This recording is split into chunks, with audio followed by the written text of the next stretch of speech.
Hello everyone, and welcome to my Dark Souls 3 guide for beginners.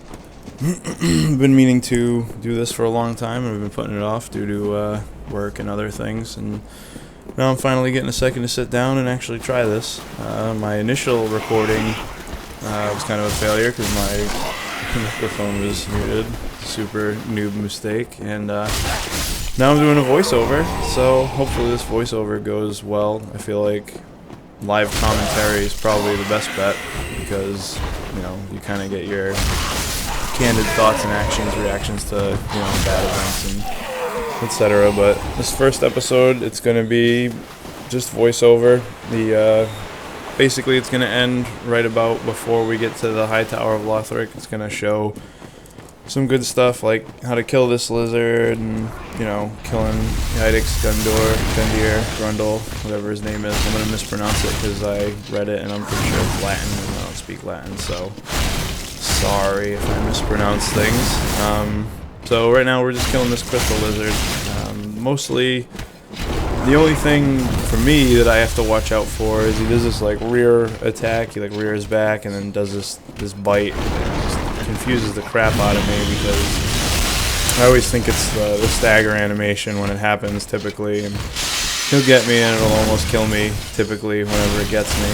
But usually you kind of want to stay right about this rear hiding quarter that I'm at. It's a pretty safe spot, and you'll notice I staggered him. Got some stellar camera work right here. But you just want to keep the pressure on so you can get that stagger. Stagger's very good. That's that rearing back attack that he just gets me with all the time. I don't know why, but I don't know. I just can't get good at avoiding that. But generally, you want to kind of stay to his side, right between his tail and his rear leg, and just kind of chisel away at him, and then just roll away when you think he's gonna hit you, and then just kind of move in for whatever attacks you can get. If you can bait those roll attacks, you can usually get a couple of shots in on them. My starting class was the Thief because I like the Bandit's Knife. I've never used it, but I like the idea of a bleed weapon so early in the game. Although not everybody can get bled, it can be really, really helpful with bosses. Especially since I'm going to probably try to take out the Dancer real early just to show that you can with this guy, because the bleed effect is just excellent. Yeah, that's pretty much the overview of what's going to happen in this episode. I'm going to show you how to do a little jump to get the Covetous Silver Serpent Ring early on in the Estus Flask Shard. I'm going to show you a way to cheese the Sword Master, even though I'm not going to actually do it. I'm just going to go to the platform that you would if you had a bow and arrow like I have, or fire bombs or whatever it is. I chose my starting GIF as the Black Firebomb because I just figured, if somebody's watching a guide, they might have some trouble with this first guy, Gundyr, and they might need a hand. Then I can show how it all works. So this jump I'm gonna fail a few times because usually I don't even bother getting it anymore, but that Titanite Shard is very important for the beginning of the game. All the upgrade material is kind of a pain in the butt to get or farm in the beginning, especially for somebody who doesn't know how to do it. So if you drop down here, you can get some free fire bombs, which can help you in your Gundyr fight. Especially when he turns into he's got that Pus of Man coming out of him. The Pus of Man usually gives me a really hard time because I don't know. Usually my fights with him don't last very long, so I don't get a chance to learn the moveset. And those guys are just always wriggling and writhing, and you never really know when they're winding up or anything, so it's a crapshoot for me, and I'm sure it's probably going to be a crapshoot for other people. I'm sure there are some people that are just super mega pro at figuring out what the Pus of Man is doing at any given time, but I am not that person. I'm not really particularly good, as you'll see, but I get by, and hopefully, this guide will help you get by, because I know that Dark Souls 1 particularly, those guides helped me out a lot.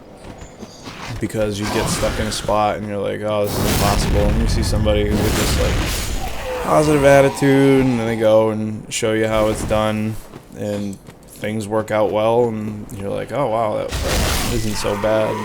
Knowledge in this game is incredibly empowering, and I'm hoping to give you a little bit of knowledge to empower you to be able to play this game and enjoy it in the way that I have, and the way that I feel it is meant to be enjoyed. Even though the lore is not super hot in this game compared to some of the other ones, it's still very good. Just as far as games are concerned. I mean, holding anything to the standards of original Dark Souls, things are going to come in pale in comparison. Alright, here we have Gundyr. So he can take damage as soon as you take that sword out, so you're going to notice I'm going to just kind of whittle away at him. And then once I whittle away at him, I'm going to get my distance, kind of recover my stamina a little bit, and try to just avoid his wide sweeping arcs and his jump attacks. The key with this guy, and most people, is, you see I got a bleed on him, so it's a lot of damage right there. But the key with most bosses, especially the ones that have like longer wind-up times, is you don't want to dodge the wind-up, you want to dodge the actual impact, which takes a minute to learn, but yeah, that's pretty much. So right here, I'm just getting real greedy, trying to get him to bleed before he turns into that pus of man, and that crazy super long range gets me on that claw. But you'll notice that I parried his thrust. So he's got a thrust attack that when his elbow comes up and behind his body, kind of up at the level of his shoulder, right before he thrusts forward, if you have a small shield, like I have, you can hit the parry button at the time that his elbow comes up about 90 degrees, and when it hits forward, you'll be in your parry animations and you'll parry him. And that only really works for me on the straight back and forth thrust attacks. It's I can't seem to get parries on his swinging attacks. I don't know if they're parryable. I didn't really wiki it. I just usually go with what works for me. And for me, the wind up for some reason on his, like this one right there, I could have did it instead of dodging. But the wind up on his thrust attacks seem to just, I don't know, just click for me that, you know, I see it and now it's time to do the parry. So on this one, I'm going to be a little less aggressive because I didn't want the Pussy Man to kill me while I'm recording again, because I already took a bunch of fall damage and other like little stupid mistakes. The guy with the sword hits me on the way in, like, just, I don't know, guess I'm on tilt because I'm worried about looking good for the camera. But so now I'm just going to cheese them out with my black fire bombs because why not? You know, they're there to be used. All these consumables, and I usually have this problem. Like I used to play Halo, and I'd get a rocket launcher, and I'd like save it forever, and I'd never use it. Instead of just like making a couple of elites really easy to kill, I would just save it, because I just feel like, oh, it's too good to use. I gotta save it up because, you know, there's gonna be some situation where I'm gonna need it, and I'm never gonna be able to get out of it unless I have it. And that's not the case in most video games. They give you things to. They give them to you to use them, and black fire bombs and normal fire bombs are that case. Also, as a thief, you have this bow, and I keep forgetting that I have it, so I figured I'd just cheese them out real quick right there, and make that easy instead of getting killed stupidly by his unpredictable swipe attacks. Excuse my cold, I have a little bit of a cold going, so I get the cough. I'm trying to minimize it, but it's not necessarily working. So after you kill him, you get the coiled sword. You can use that to light the bonfire at Firelink Shrine, which I will do soon. Firelink Shrine is going to be your main hub, even though it's not really a hub because it's completely detached from every other part of the game. So it's kind of more like the Nexus in Demon's Souls, which is, if you haven't played Demon's Souls, I would highly recommend it. The design in that game is incredible, especially given the year that it was made and, you know, the limitations that they had. It's very good. Just all the worlds are just incredibly believable. The ambiance is just excellent. All the places that seem like they would be lived in are lived in. like believably, not just, oh, there's random junk because there needs to be junk. And it's just good. It's a great game, especially if you've been playing your Dark Souls series, Bloodborne, etc. for a long time. You might find it to be a lot easier than people have said. People say it's super hard, but I went through and I didn't have any difficulty whatsoever because you can get like infinite healing items. It's kind of like ludicrous how much healing you can have at any given time. But that's neither here nor there. So yeah, I'm just kind of clearing these guys out. I'm not kicking because I don't know if you noticed a little earlier, I was doing some wild swinging and just I can't get the kick input right all the time. Usually I use a long sword and I just do the weapon art. If there's something with a shield that I need to get past that's really bugging me, the long sword weapon art is just the best thing you can do. PvE. PvP, that might not be the case, but even still, you're not usually going to run against a lot of turtlers unless you get like a great shield, but when there's a great shield, they know what they're doing. They're not, they're going to see somebody with a long sword and you're going to have the weapon art and they're just going to hang back and just wait. Or they'll do some other cheesy stuff, try to like get you in the middle of it. But that's, PvP is not why you're watching this. So pretty much right now, early on, vigor. You want vigor. Health is universally good for every character, especially in the early stages of the game where things don't necessarily hit you quite so hard. So the faster you get your vigor up, the best, the better. Because things don't hit hard, you can survive a lot more hits. You can, the game becomes a lot more forgiving when you're not taking 3 or 4 hits and dying. If you take 6 to 8 hits and die, then it's a big, huge difference. And then, like, you'll see in PvP, that'll happen a lot too. You'll see people, they'll go and you'll be at like level 120 or some like wild like meta level that there's no excuse for stats to be poor.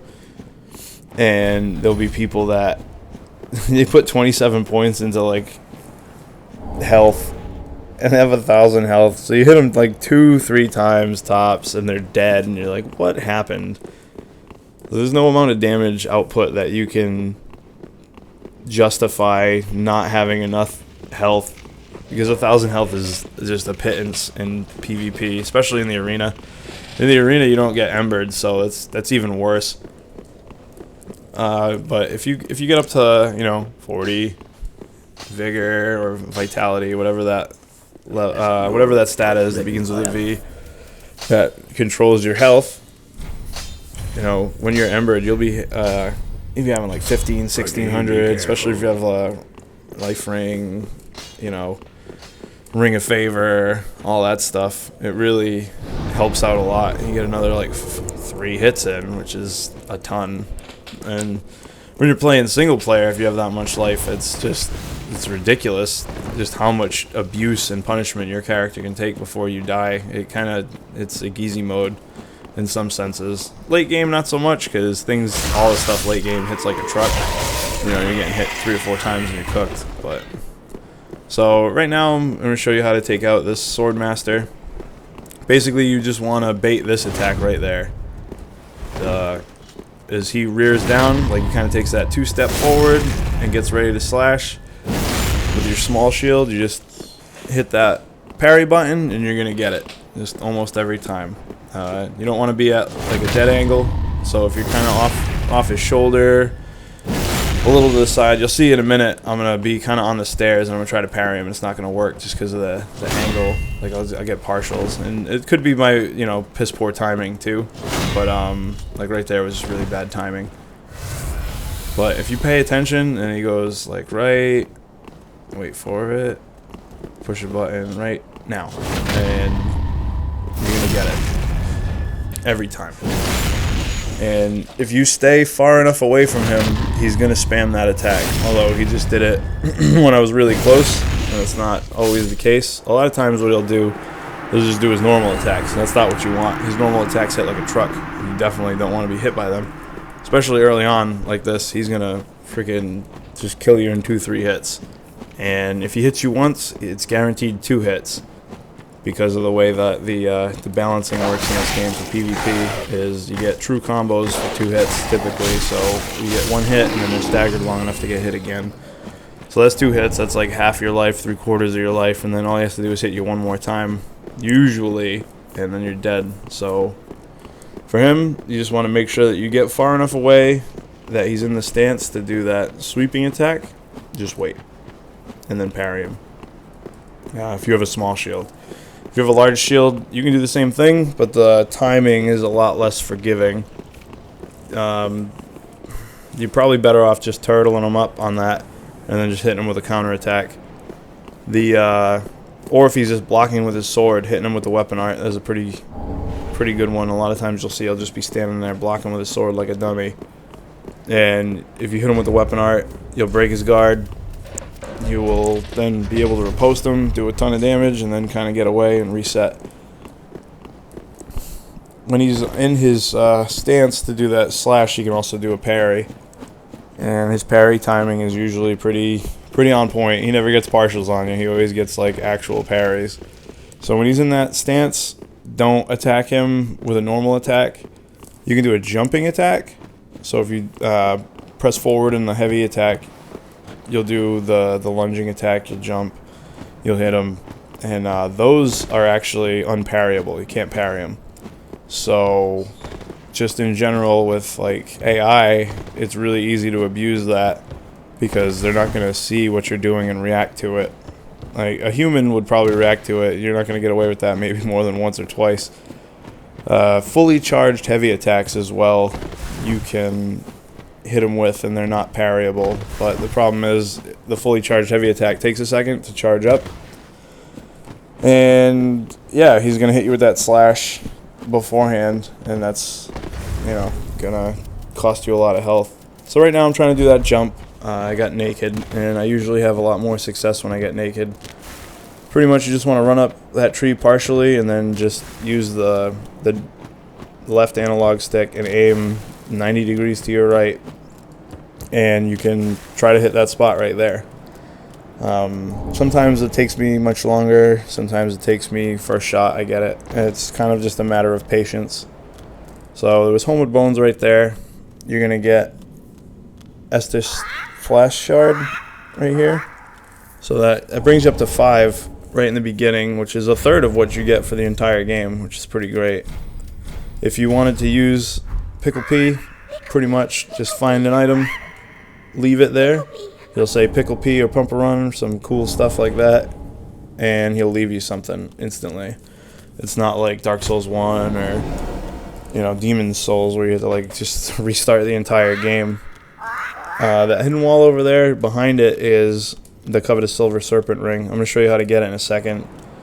But before that, I'm going to walk you over to this area right here. If you're having trouble with that Swordmaster and you like have to have that Uchi-Katana early on, you can just stand right here with a bow or some fire bombs or whatever, and just move around. When he goes underneath you, keep shooting him back and forth until you cheese him out. Probably finish him off with a plunging attack if you're feeling brave. And that area right there, you can cheese him out really hard, kind of like if you were fighting a dragon, because dragons in Dark Souls games are typically not worth fighting. You're just better off plinking them away with like 100,000 arrows.